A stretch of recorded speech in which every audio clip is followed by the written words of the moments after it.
In this lecture, I want to talk about the rising inequality in the United States that stems from the Gilded Age. Now, to connect it to prior lectures, I want to refer back to the most recent one on transcontinental expansionism, because what we see is, along with the movement of people, is the movement of goods. And in the process of creating this vast system of transportation, the railroads, we would see the creation of a national market, and in fact an international market, because what you're going to see is, if you remember when I talked about the radical Republicans, one of the reasons why they were willing to expend so much federal money towards the railroads was because of the hope that eventually, with the transcontinental railroad reaching west, it would allow for the shipment of goods into the Asian market. So nonetheless, to tie it into the current lecture here, with the growth of this national market, you would have an enlarged national economy. And what we're going to see during this age is particular industries that really manipulate and grab hold of this new national economy and take advantage of it to fill their own pockets to levels never before seen in history. But at the same time, we're going to see the majority of Americans living in dire situation. So what I want to do here is I want to use this lecture as sort of the first of two, because the next lecture we're going to be talking about the response to the Gilded Age, particularly among the workers, how they respond to these very much deprivating experiences during this period in U.S. history. I want to start this lecture by talking terminology. What did it mean for something to be gilded, and how did this age garner the nickname the Gilded Age? Well, one of the reasons that the late 19th and into the early 20th century was known as the Gilded Age was because of an 1872 novel written by Mark Twain and Charles Dudley Warner entitled The Gilded Age, A Tale of Today. Now this book, even though it was written much earlier than the Gilded Age, really epitomized this era in U.S. history. And the reason why is because the novel offers several accounts of characters attempting to strike it rich. Now, in the process of attempting to strike it rich, they would do anything and everything, scheming in any way possible to reach a goal of wealth and grandeur. The term gilded is also representative of what is going on during this era. So beyond the novel, The Gilded Age, gilded itself fits. Why? Well, if you look in the dictionary, as I did, the term gilded is defined as the following: as having a pleasing or showy appearance, that conceals something of little worth. And that is in fact what we see in America during this time, because you're going to see these massive monuments to wealth, these huge mansions, these huge citadels of those individuals who have made it.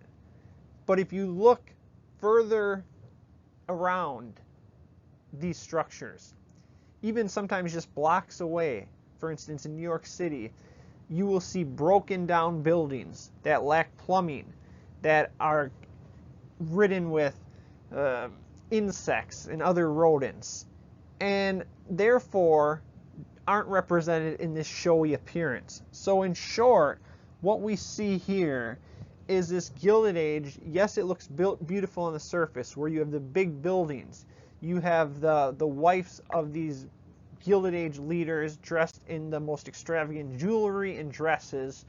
But if you look a little deeper into the heartland and into the less visible areas of America, you will see a lot of just dirtiness and filth. And that is why this era is known as the Gilded Age. So what about the Gilded Age by numbers? So looking at the screen, it's kind of shocking, because it is believed that in 1890, the wealthiest 1% of Americans owned a quarter of the nation's wealth. Well, if we bump that up, let's look at the top 10% of wealthiest Americans in 1890, they would own 70% of the wealth. Well, these top 10% of the wealthiest of Americans by 1900 would own 90% of the wealth. So in short, we are seeing a division here in the late 19th century between the 1% who own a quarter of all wealth and the 99% who are struggling to make it through the day, to feed their families, to clothe their families, and to house their families. So clearly, the Gilded Age is representative of the horrors of America's economic system in the late 19th century. And this will eventually lead to, as I said, revolts by workers, but also by some middle-class figures later on in the Progressive Era. But nonetheless, we'll get to that in future classes. I want to start here by looking at the faces of the Gilded Age, the so-called robber barons. And now that name itself, the robber barons, this idea, derisive label that these individuals stole the wealth from the workers who again were struggling to eke out a living in this Gilded Age. Well, we're going to talk about two of them. We could talk about many more, but we're going to focus on the two men on the right hand of the screen. The man on the left, Andrew Carnegie, and the man on the right, David Rockefeller. Now of those two, and you'll see this somewhat in the wealth document that you read for this lecture, Andrew Carnegie was the more benevolent, the good-hearted of the robber barons. He was still nonetheless a robber baron, but he was willing to think about charity far more than some of the other robber barons. But nonetheless, let's talk about his background and how he rose to the top, the 1%, if you will, during the Gilded Age. Andrew Carnegie's family emigrated from Scotland to Allegheny City, Pennsylvania in 1848. Within 5 years, by 1853, he had worked as a secretary for the superintendent of the Pennsylvania Railroad, eventually taking over that same job in 1859. Well, during the Civil War, Carnegie realized that the future was in steel. Therefore, Carnegie purchased a steel mill that produced railroad ties, which, due to the massive growth in railroads that we talked about in the past class, led to Carnegie becoming the nation's richest man by 1900. How did Carnegie do this? Well, he was smart in getting in the steel business. He was in the ground floor, if you will. He knew that the railroads were going to boom and prosper after the Civil War, and he was correct in this. But he also carried out something known as vertical integration. So what was this vertical integration? It was a process that involved cutting out the middleman and taking over every step in the manufacturing of steel, all the way from the mining of the initial ore and then moving up to the marketing of the final product. By bringing everything in-house, he no longer had to pay out to all these different individuals who were carrying out these tasks for other corporations, and this allowed Carnegie to save a ton of money.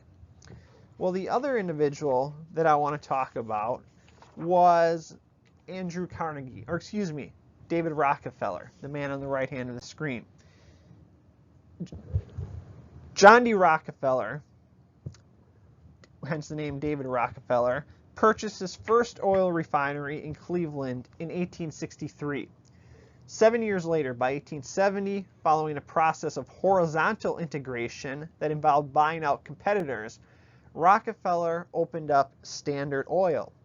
In addition to forming an oil monopoly, Rockefeller used the success of his oil company to force the railroads to offer him a lower rate than his competitors. This was known as rebates during this time. So with these lower rates, not only was the wealthiest man now shipping out tons and tons of gallons of oil, but he was actually doing so at a cost that was cheaper than, say, the average farmer who was trying to ship out his crops in the railroads, on the railroads as well. So therefore, with lower competition, because he was buying all of his competitors with horizontal integration, and with these railroad rebates that allowed him to pay lower freight rates, Rockefeller was able to undersell his competition and become one of those 1%. As it turned out, corporate leaders like Carnegie and Rockefellers and the other robber barons not only controlled the economy, but they also, through the strength of their corporations, controlled every governing institution in the United States and perhaps abroad. So what I want to talk about now is the corporatization of America. In short, or another way to think about this, is the rise of the corporation in U.S. history. Because if we look prior to the Civil War, the right to incorporate or to become a corporation was reserved for public works projects and government-sponsored monopolies. Incorporation meant that a company could sell stock, which represented a share in ownership of the business, on the open market to raise money, and also allowed investors to avoid liabilities for paying back company debt. So in short, this allowed not only individuals and companies to take in money to then grow their business, but to take chances and take risks, because they would no longer have to then pay back any liabilities that they should accrue if they had to foreclose and become bankrupt and declare bankruptcy. Well, in return for giving the right to incorporate, corporations, at least prior to the Civil War, were required to serve the public good. This would change in the Gilded Age era, and we see this with the growth of corporate trusts, the trusts. So let's talk a little bit about the origins of that terminology and that practice. In 1882, Rockefeller's lawyer came up with the idea of the trust. In a trust, the owners of a corporation put their shares of their individual businesses in a trust that was managed by a board of directors who held, controlled, and managed all businesses in the trust. Well, as a result of these practices, by 1882, Rockefeller purchased 40 companies and placed them under the name Standard Oil Trust. By 1900, he controlled 90% of the nation's oil refineries, earning profits of about $45 million per year. And remember, this is in 1900. Or even in today's standard, that's a lot of money, but back then it was worth a lot more. So what we are going to see is now people like Carnegie taking hold of more and more of these companies, and therefore, as they do, their profit margins not only go up, but so too does their power. And we can see this in the cartoon, the political cartoon to the left, titled The Bosses of the Senate, where you have the seat of power in the government, in the Senate, so supposedly the people's institution, being towered over with these huge trusts from copper, from Standard Oil, from steel, from the mail. We can even see an entrance devoted specifically for these monopolists in the far right-hand corner. As you can see, these are big, girthy men, the fat cats, who were ruling over the Senate. But here's another interesting thing about this image. Whereas we have the entrance for the monopolists wide open and all the monopolists are striving in, look at the left-hand corner of this image. And if you look way at the top, you'll see the people's entrance. And below that, you'll see a big lock on it with the close sign. So in short, what this political cartoonist was arguing was that America had become under the dominion and control of these corporate monopolists, as the American people themselves had been denied entrance to their representatives in Congress. In talking about this control, we see this most representative in this famous image by Udo J. Kepler, entitled Next, because that is in fact what is the mindset of a lot of these corporate leaders. What are we going to control next? You can see here, this is a criticism of Standard Oil, Rockefeller Standard Oil, where Standard Oil, the oil drum at the center of this image, represents a big, nasty octopus. And his tentacles are reaching out to every seat of power. You have the House of Representatives, the Senate building. You have the White House, it looks like. You have the representatives on the bottom right-hand corner. You have taking over different oil mills all around the country. But if you also look beyond that to the back of this image, you will see those tentacles are reaching abroad too. So in short, we see a lot of warnings from these political cartoonists and others that this is not a good thing for democracy. This is not a good thing for fairness. We see these corporate leaders, these robber barons, taking control of the nation and perhaps even the world.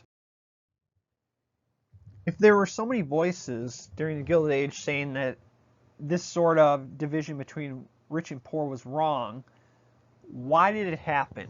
How was it allowed to happen in terms of government policy, and how was it defended? So we're going to look at two things here to understand why the Gilded Age was allowed to occur. The first thing in terms of government policy is we're going to look at the idea of laissez-faire economics. Under the leadership of the business-friendly Republican Party, the U.S. offered tycoons like Andrew Carnegie and David Rockefeller relatively free rein to carry out their business as they saw fit. States attempted to restrain in the activities of corporations, but ultimately failed as a result of the Supreme Court.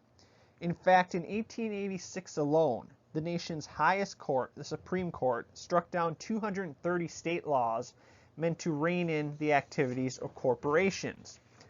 Well, much of the support for laissez-faire economics, and laissez-faire here means is a French word for leave it alone, stemmed from a belief in social Darwinism.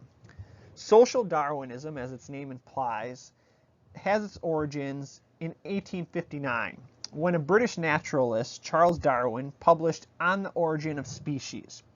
On the Origin of Species put forth the theory of evolution. And this is the idea that species adapt to changing environmental and ecological changes or become extinct. Eventually, a British sociologist and biologist, the man that we see on the right hand of this screen, Herbert Spencer, transferred Darwin's ideas to society and competition between individuals. It would be this man, Herbert Spencer, who coined the term survival of the fittest. In doing so, he claimed that society progressed only by allowing the individuals who achieved great success, as well as those who did not, to go on performing as they did without interruption by external forces. Who were these external forces? Well, of course, the government.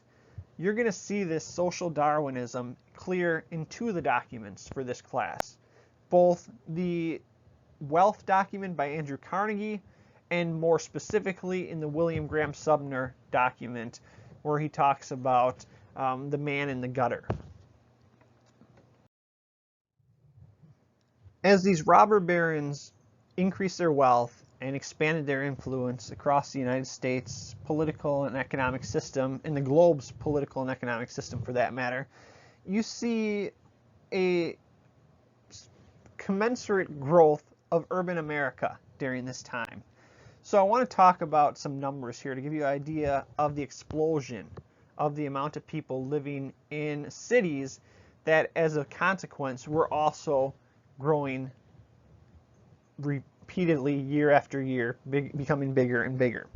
So some of these numbers. Between 1865 and 1900, the number of people living in cities rose from about 8 million to 30 million. So as a result, we see not only more people living in cities, but cities themselves becoming bigger. So what do I mean by this? Well, in 1865, there were no more than 20 cities that had a population of more than 50,000. 35 years later, in 1900, at least 80 cities had 50,000 or more people. With so many people, living conditions were terrible for many poor immigrants and workers who were forced to live in what were known as tenements. In New York City, tenements were the main means of housing for these people, and we'll get to them in 1 second in the next slide. But I want to show you this dramatic growth in all areas of American life, urban and rural, but we see a much more dramatic growth in urban living here, as we can see on this graph, from 1870 to 1900. So clearly all populations are growing, but definitely urban is the key indicator here of a change. And to show you the size of particular cities, I love this chart. Here we can see some of the meccas of urban living in the 19th century. We see Boston's population growing by 123%. We see Chicago's by 468%. Look at Los Angeles, 1.6%, almost 1,700%, excuse me. We see even more so Seattle, up by 21,000%, a population in 1870 from just 1,000 to 237,000 by 1900. We see New York's more than double, going up from just under 1.5 to 3.4 million. Some cities, for instance, Pittsburgh and Philadelphia, would experience a decline, but for the most part, major cities were growing, including Milwaukee, from 74,000 in 1870 to a population of 285,000 in 1900. So this is across the board in the East, the Midwest, and the West, a major boom for urban centers during this period in U.S. history. So let's talk about where a lot of these urban dwellers were living. They were living particularly in New York City, in these tenements. So let's talk a little bit about how these dumbbell tenements, as they are known, came to be. In New York City, a contest was held to develop the best tenement houses that could fit in the average 25-foot wide by 100-foot deep New York City lot. The 7-story dumbbell tenement design by James B. Ware won the plan. The Ware's floor plan allowed for 4 apartments on each floor with 3 small rooms each. There would be a combination bathtub kitchen sink in the living room kitchen, and each floor had 2 shared toilets in the public hall. The air shafts between the tenements were supposed to allow for natural sunshine, but the middle rooms were actually quite dark. Ignored by the middle class and wealthy citizens of the cities, most of these poor, largely immigrant populations were living in this dirt and filth and tight conditions without the public knowing. Well, that changed when Jacob Riis in 1890 published How the Other Half Lives in an attempt to expose to high society the terrible living conditions of families who were forced to reside in these tenements. You can see one of his pictures from How the Other Half Lives on the image on the right here. What do you have? It looks like you have a multi-generational family, perhaps, or at least here the mother and father.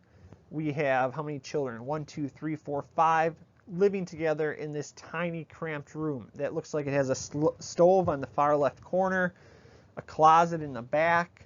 You have the bed on the right. Again, tight, cramped living. Now, it's never, even up into the present day, easy to live in New York City, where it's always tight living spaces, but nowhere near the level that we see here in these tenements. Here we see in this slide an image from above. We talked about in a couple slides ago about the air shaft between the tenements. We can see that air shaft there. We can also see the dumbbell shape in below with the public hall dividing the different rooms, the different dwellings. Again, cramped conditions, terrible conditions, not what most ordinary people would want to live in. Clearly not what the wealthy would want to live in. And in fact, that's what makes these tenements so much worse, because particularly in a city like New York, you would have these tenements not far away from the buildings, the mansions of the robber barons. And what I want to do in looking at this image here is just to show that not all New Yorkers lived in such squalid conditions. There were the 1%ers, including Cornelius Vanderbilt. Vanderbilt was a robber baron who had made his fortune in the railroad and shipping industries, and he built his Petit Chateau on West 57th Street in New York City in 1883. Now get this, not only the lavishness of the building itself, but the housewarming party for this mansion was held by his wife, and it cost, in today's currency, $6 million. So you can imagine this party with all the wealthiest of the wealthy robber barons, the 1%ers, at this petite chateau, spending $6 million to have this party, when not too much further in New York City, you would have these people living in horrid, decrepit conditions in these tenements. And this is really representative of this Gilded Age in U.S. history. As urban populations boomed in the late 19th century, and more workers made a living in terrible factories that provided low wages, a lack of protections, and no benefits. And then they went home to live in these decrepit tenement housing. Well, what we are seeing during this time is that the majority of these people who were living in these major cities, whether New York City, Philadelphia, Boston, even Chicago, many of these, of course, were immigrants. Now, as we already know, based on our discussion of the anti-Chinese sentiment on the West Coast, despite this nation's self-perception as a land of open arms, for instance, looking at the Statue of Liberty, which is, of course, in New York Harbor, just outside of Manhattan. In 1903, a bronze plaque was actually placed on the pedestal of the Statue of Liberty in New York City. It includes the 1883 poem by Emma Lazarus titled The New Colossus. Now, this New Colossus by Emma Lazarus includes the following verse, quote, "Give me your tired, your poor, your huddled masses yearning to breathe free, the wretched refuse of your teeming shore." As it turns out, this is more aspirational than actual reality, because again, the Chinese are just one example of the anti-immigrant attitude of Americans, particularly in the late 19th century, but this is something that is present throughout history and again, right up to the current environment. So let's talk about the so-called new immigrants of the late 19th century, which is where a lot of the anti-immigrant ire was directed towards. More than half of all arrivals through the mid-1880s were from Ireland, Germany, and Central Europe. These immigrants were mostly Protestant, and therefore they fit in with America, which up until this point and for much of the 20th century was considered a Protestant nation. Moreover, these so-called old immigrants who arrived from Ireland, Germany, and Central Europe, these old immigrants emigrated to the United States with their families. They were also highly skilled, and they had at least some money in their pocket. In short, these old immigrants could easily assimilate into U.S. society.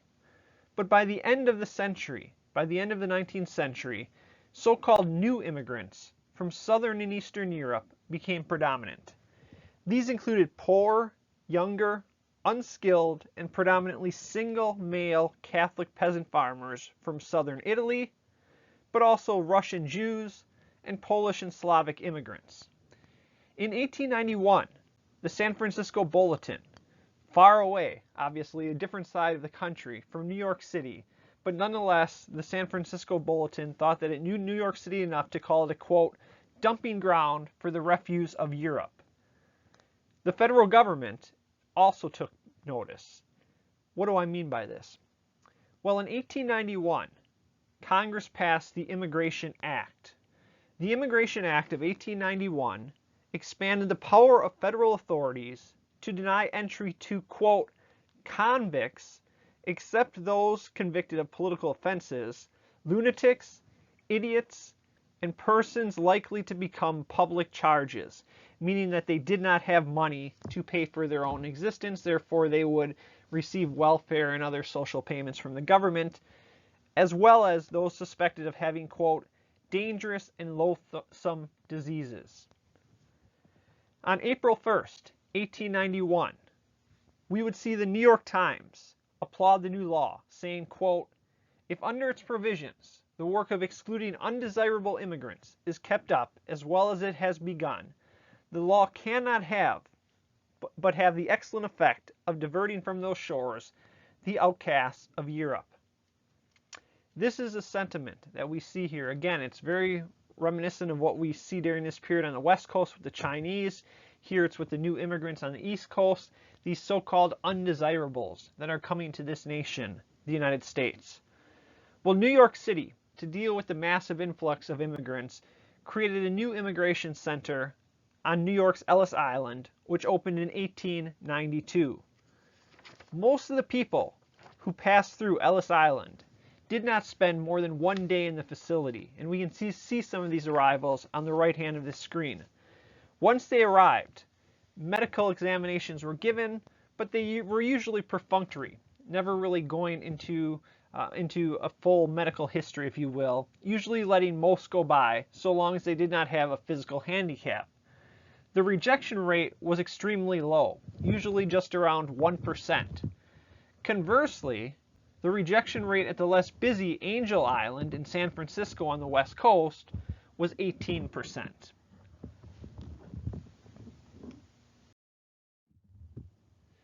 Not surprisingly, nativist vitriol, previously directed toward the Chinese, was now also directed toward these new immigrants. One such group that appeared was the American Protective Association, the APA. The APA was founded in Iowa in 1887, and its membership would, within 8 years, by 1895, grow to more than 500,000. The APA basically focused on new immigrants that it accused, particularly Irish Catholics, of trying to take control of urban political machines, meaning local governments, and eventually America's entire political system. More significantly than the American Protective Association was another anti-immigrant organization known as the Immigration Restriction League. The Immigration Restriction League was formed in May 1894 to ensure the, quote, exclusion of elements undesirable, end quote, from the country. Thus, the Immigration Restriction League claimed it did not want to deny entry to all immigrants. As it explained in one letter, quote, the League advocates a stricter regulation of immigration, but not the exclusion of any immigrants whose character and standards fit them to become citizens. Again, this is a far cry from that Emma Lazarus poem that appears shortly in 1903 at the base of the Statue of Liberty. This is not a nation that is accepting all immigrants. It is a nation that is restricting access to these foreign people. But nonetheless, as we can see in the quote that I just read, from the perspective of the Immigration Restriction League, they believed they were not excluding immigrants, simply regulating them. To make this determination between desirable and undesirable, the Immigration Restriction League basically talked about the need for some sort of test, particularly a literacy test, to force upon the immigrants before they were allowed entrance into the country. Now, these literacy tests had the support of labor unions and various politicians, most notably Senator Henry Cabot Lodge of Massachusetts, who you're reading for this class in one of the documents. Lodge, in fact, co-authored what became known as the Lodge Corliss Bill in 1896. Now this bill, this Lodge Corliss Bill in 1896, would have made a literacy test a requirement for incoming immigrants. This was passed by Congress, so it had widespread support, but as you can see again in another document that we'll be reading for this class, President Grover Cleveland was opposed to it, therefore he vetoed it in March 1897. So with that, we conclude this lecture on not only the Gilded Age, but also the stark divisions that are arising over ethnicity. And we are going to see again a continuation of this in future lectures.